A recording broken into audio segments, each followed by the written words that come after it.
বাধ্য হয়ে আজকে আপনাদের শরণাপন্ন হলাম এবং আমি মনে করছি আমার বিবেকের তাড়নায় যে বিগত 5 আগস্টের এই ছাত্র জনতার এই বিপ্লব, বৈষম্য বিরোধী আন্দোলনের যে বিপ্লব যে কারণে হয়েছিল, আজকে আমি দেখতেছি যে আমাদের সিলেট বিভাগেও আমরা সেই বৈষম্য থেকে এখনো বেরিয়ে আসতে পারতেছি না।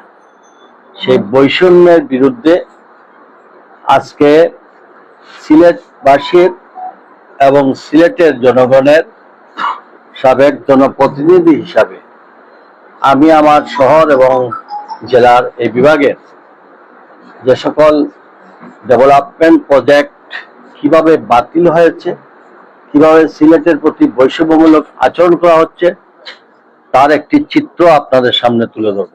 আমি অত্যন্ত দুঃখের সঙ্গে বলতে হচ্ছে, বিগত ফ্যাসিস্ট সরকারের আমলে প্রায় 17 বছর এই নগরবাসীর দীর্ঘদিনের দাবি ছিল যে সিলেট কোম্পানিগঞ্জ থেকে যে মালবাহী গাড়িগুলো আসে সেগুলো বাইপাস দিয়ে সেটা টুকুরবাজার ব্রিজ দিয়ে ওইটা চলে যাবে।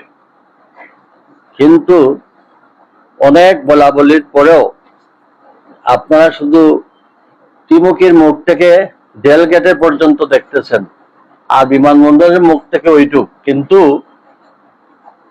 এই বিমানবন্দর থেকে জেল গেট পর্যন্ত যে মধ্যখানে যে রাস্তা, এখনো আজকে 17 বছরে এখনো জেলা প্রশাসনের পক্ষ থেকে নাকি অধিগ্রহণের এখনো প্রসেস চলছে।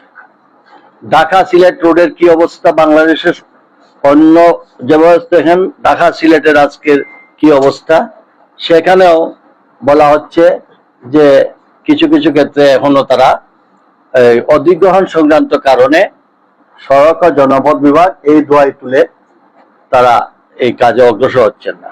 আমার প্রশ্ন, জেলা প্রশাসনের কোন বিভাগে কেন, যদিও কোনো কারণে যদি সেটা হয় তাকে জনগণের সামনে প্রকাশ করা হোক, কি কারণে অধিগ্রহণ করতে এত বিলম্ব হচ্ছে?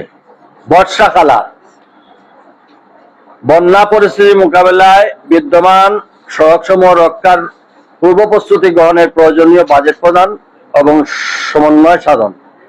আপনারা সবাই জানেন আর্থকুয়েক এরিয়া এবং বন্যা কবলিত এরিয়া, যখন এই বন্যা এফেক্ট হয়ে যায় তখন আমরা নড়াচড়াতে বসি, কিন্তু বন্যা থেকে এটা করার জন্য যেগুলো প্রয়োজন সেটাতে আমরা খুব একটা খেয়াল রাখি না। এলে উজান থেকে নেমে আসা পাহাড়ি ঢলে সিলেট অঞ্চলে প্রায় প্রতি বছরই একাধিকবার বন্যা দেখা দেয় এবং আগামী বর্ষা মৌসুমে বন্যার পূর্বাভাস রয়েছে।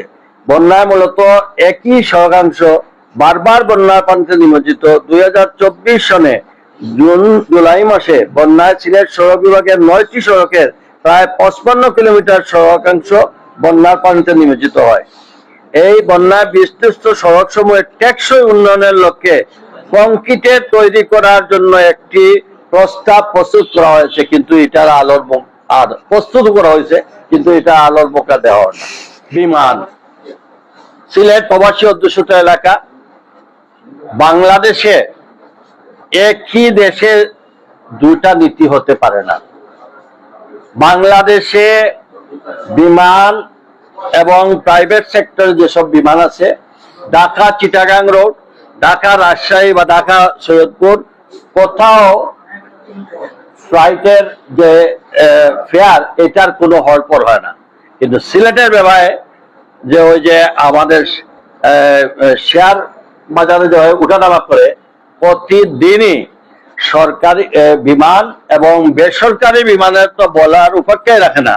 তারা বাংলাদেশের মানুষ সিলেটিদেরকে মনে হয় যে তাদের কাছে আমরা জিম্মি, আমরা যেভাবে তারা চাইবে আমরা সেভাবে ব্যবহার করব। আপনাদেরকে একটি ফিগার দেখাই। গত তারিখে আমি একটা দিছিলাম, গত পরশুদিন, ইউএস বাংলা সিলেট থেকে ঢাকা 19,040 টাকা, একই ডেটে নন স্টপ। একই স্টেটে নবয়ার 21,650 টাকা খালি সিঙ্গুল যাওয়া। ইউএস বাংলা আওয়া হইল 21,860 টাকা। আর আবার ইউএস বাংলা যাওয়া 21,860 টাকা। মানে একই এখন যদি 21,000, 20,000, 19,000, কোন সময় 11,000, কোন সময় 6,000, কোন সময় 9,000, তারা প্রতিদিনই প্রতি মুহূর্তে তাদের রেট।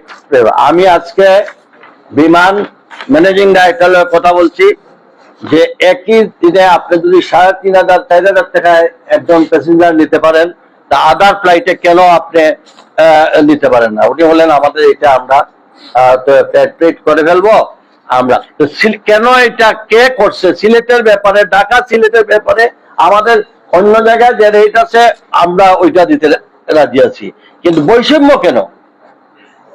আর সবচেয়ে বড় বৈষম্য করতেছে ইউএস বাংলা, এই যে নবয়ার, এরপরে এইগুলা, এদের মানে ব্যক্তি মালিকানাধীন এইটা, কিন্তু সিলেটিদেরকে যেভাবে ইচ্ছা এইভাবে ব্যবহার করা হচ্ছে। অনতিবিলম্বে যদি এটা পরিহার না করা হয় আমরা দুর্বার আন্দোলন করব। এবং তার এই বৈষম্যের জন্য আমি দাবি করছি যে অন্তর্বর্তীকালীন সরকার যদি এটার পদক্ষেপ না নেন তাহলে আমরা মনে করব আমাদের সিলেটবাসীর সঙ্গে বিমাতা সুলভ আচরণ করা।